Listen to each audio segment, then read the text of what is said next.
Pumalo sa 43.5 degrees Celsius ang naitalang heat index kanina sa Makati City.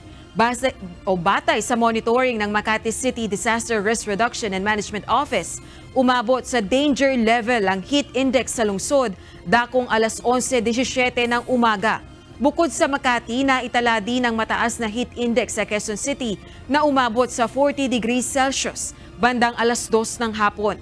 Paliwanag ng Pag-asa, ang heat index ang init na nararamdaman ng katawan dahil sa pinagsamang aktwal na temperatura at dami ng moisture sa hangin. Ayon sa Pag-asa, kapag umabot sa 42 hanggang 52 degrees Celsius ang heat index, maituturing na itong nasa danger category. Muli namang nagpaalaala ang ahensya sa ating mga kababayan na ugaliing uminom ng tubig at gumamit ng mga pananggalang sa init upang makaiwas sa mga sakit.